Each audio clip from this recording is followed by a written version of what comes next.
Sobat Pembelajar, selamat datang di video panduan penyusunan kurikulum pelatihan bidang kesehatan.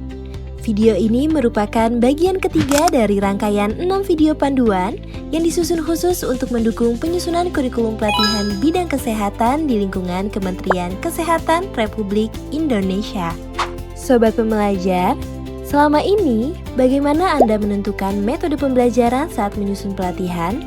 Apakah metode itu selalu sejalan dengan tujuan pembelajaran? Dan bagaimana Anda memilih bentuk evaluasi yang benar-benar mengukur apa yang sedang diajarkan?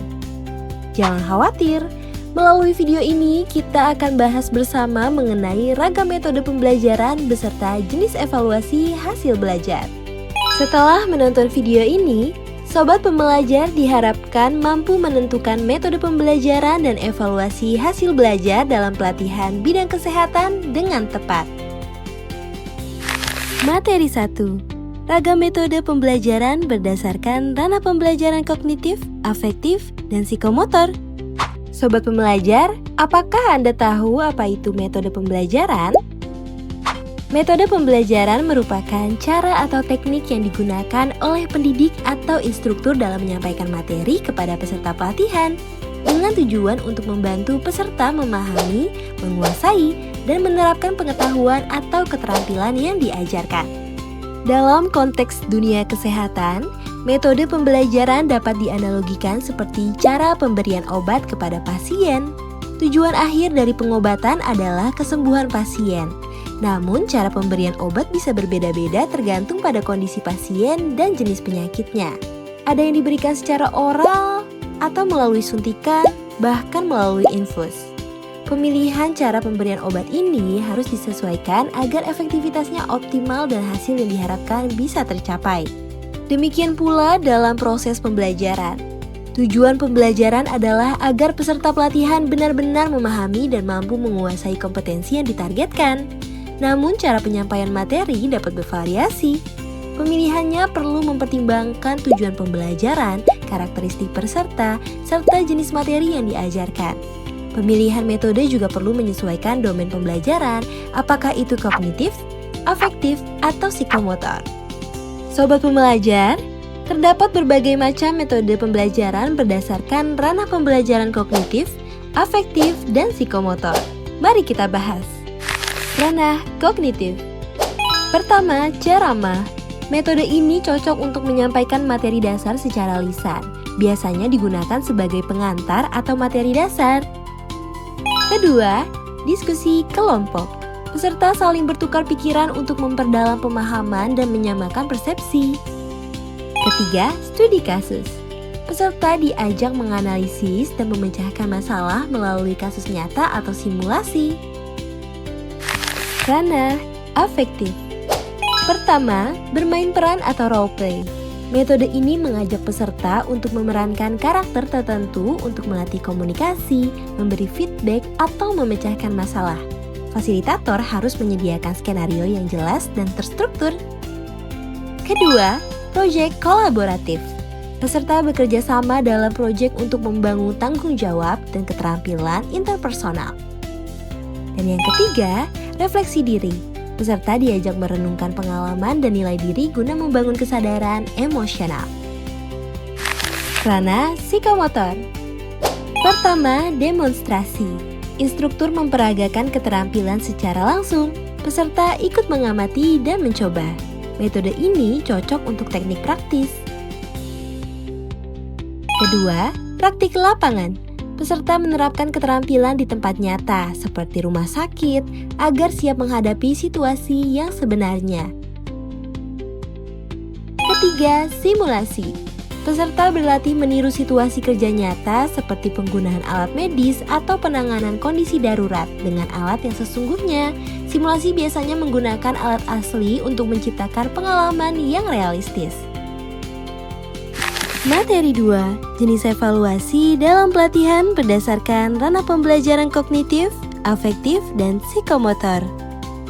Sobat Pembelajar, kalau metode pembelajaran bisa kita ibaratkan sebagai cara pemberian obat, maka evaluasi adalah proses untuk memastikan apakah obat tersebut bekerja dengan efektif. Agar evaluasi tepat sasaran, kita harus tahu terlebih dahulu kompetensi apa yang ingin dicapai. Maka semua bentuk evaluasi harus mengacu pada tujuan pembelajaran yang sudah ditetapkan. Karena itu, setiap ranah pembelajaran perlu pendekatan evaluasi yang berbeda. Yuk, kita pelajari lebih lanjut jenis-jenis evaluasinya satu persatu. Pertama, untuk evaluasi aspek kognitif atau pengetahuan. Sobat pembelajar dapat menggunakan tes dalam bentuk pilihan ganda, menjodohkan, benar salah, isian singkat, dan esai. Nah, penggunaan masing-masing jenis tes dapat mengikuti konsep berikut. Tes pilihan ganda. Tes ini terdiri dari pernyataan, soal, dan beberapa pilihan jawaban, dengan satu jawaban benar dan sisanya pengecoh. Jenis evaluasi ini cocok untuk mengukur pemahaman secara objektif, terutama bila jumlah peserta banyak, karena mudah dikoreksi dan hasilnya konsisten. Tes benar salah dan menjodohkan. Cocok untuk menguji pemahaman awal terhadap materi sederhana. Tes ini juga berguna untuk mengukur kemampuan membedakan fakta dan opini. Tes benar salah meminta peserta untuk menilai apakah pernyataan itu benar atau salah. Sedangkan tes menjodohkan meminta peserta untuk memasangkan dua kelompok item seperti istilah dan definisinya. Tes isian singkat, yaitu soal yang dijawab dengan satu kata, frasa, atau rumus. Tes ini digunakan untuk menguji kemampuan mengingat informasi dan menerapkannya tanpa memberi pilihan jawaban. Tes esai digunakan untuk mengukur kemampuan berpikir kritis dan analitis peserta. Cocok untuk materi kompleks yang menuntut penjelasan mendalam dan detail. Terdapat dua jenis esai, yaitu extended esai yang memberikan kebebasan luas untuk menjawab sesuai sudut pandang peserta. Sedangkan restricted esai membatasi ruang lingkup jawaban agar lebih terarah sesuai aspek tertentu. Berikutnya, untuk aspek sikap, sobat pembelajar dapat menggunakan metode observasi, skala Likert, dan wawancara. Observasi digunakan untuk melihat sikap peserta secara langsung dalam situasi tertentu. Skala Likert digunakan untuk menilai sikap melalui penyataan yang direspon peserta dari sangat setuju hingga sangat tidak setuju. Wawancara dapat digunakan untuk memperoleh informasi secara mendalam dan personal dari peserta. Selanjutnya, untuk aspek psikomotor atau keterampilan, sobat pembelajar dapat menggunakan demonstrasi, daftar cek, dan praktik. Demonstrasi digunakan untuk menilai keterampilan praktik langsung yang telah dipraktikkan oleh fasilitator.